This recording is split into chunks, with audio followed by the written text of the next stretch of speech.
안녕하세요. 저는 서울에 살고 있는 만 67세 단독가구입니다. 몇 년 전 남편과 사별 후 작은 아파트에 혼자 살고 있고 소득은 국민연금과 기초연금 30만 7,500원 그리고 아들이 매달 보내주는 용돈 30만 원이 전부입니다.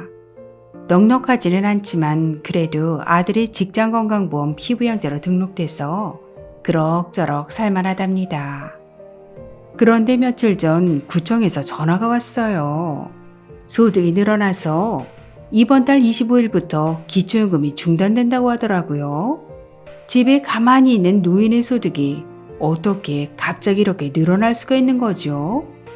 이러다가 혹시 건강보험 피부양자도 탈락하는 것 아닐까요?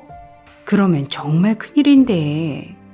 알베르토 쌤, 왜 이런 일이 생긴 건지 시원한 답변 부탁드립니다.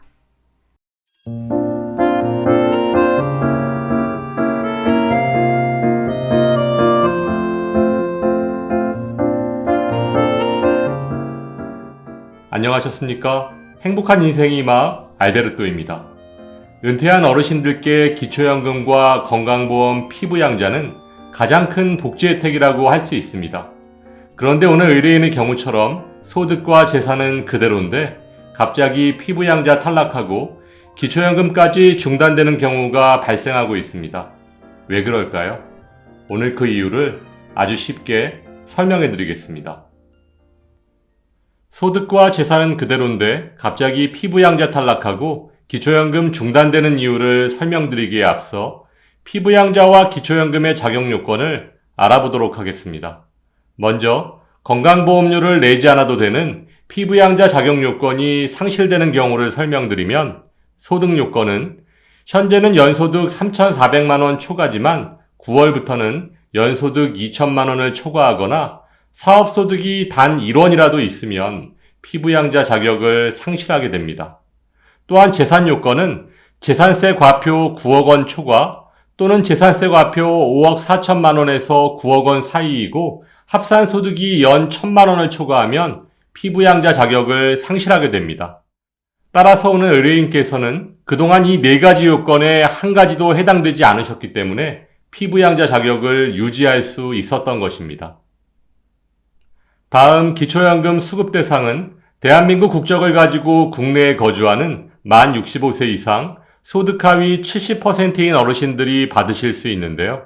오늘 의뢰인께서는 그동안 소득 인정액이 단독가구 연금 기준액 180만 원 이하셨기 때문에 기초연금 30만 7,500원을 받으실 수 있었던 것입니다.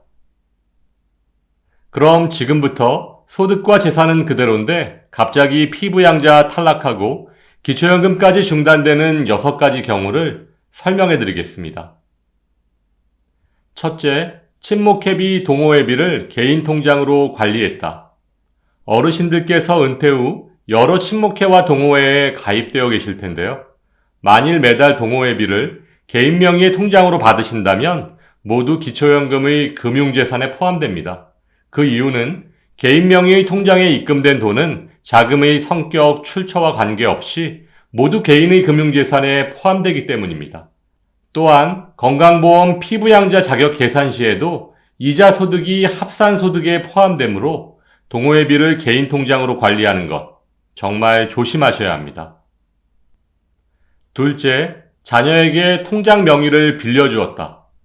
절세를 위해 자녀에게 비과세 통장 명의를 빌려주거나 공모주 청약을 위해 주식 통장 명의를 빌려주는 경우를 우리 주변에서 종종 볼 수 있는데요. 이런 경우 모두 부모의 금융재산에 포함돼서 기초연금에 매우 불리하고 이자 배당 소득 또한 기초연금의 소득평가액, 건강보험 피부양자 합산소득에 반영되므로 어떤 이유에서든 명의대여는 신중하게 판단하셔야 합니다. 셋째, 자녀에게 사업자 명의를 빌려주었다. 절세 등과 같이 자녀의 사업에 조금이라도 도움을 주고자 부모님 명의로 사업자 등록을 하시는 경우가 종종 있으신데요. 부모 명의로 된 사업자 등록에서 발생하는 사업소득은 기초연금 계산 시 100% 부모의 소득평가액에 반영돼서 매우 불리하고 앞에서 설명드렸듯이 건강보험 피부양자 자격 요건 중 사업소득이 단 1원이라도 있다면 피부양자 자격이 상실됩니다. 자녀에게 작은 도움이라도 주고 싶은 부모의 마음은 이해하지만 사업자 명의되어 정말 조심하시기 바랍니다. 넷째, 부모와 자녀가 공동 명의로 자동차를 구매했다. 무사고 경력이 긴 부모와 공동 명의로 자동차를 등록해서 보험료를 줄이려는 분들이 의외로 많으십니다. 그런데 부모와 자녀가 공동 명의로 자동차를 등록했을 경우 부모의 지분이 단 1%라도 있다면 기초연금 계산 시 100% 부모의 재산에 반영됩니다.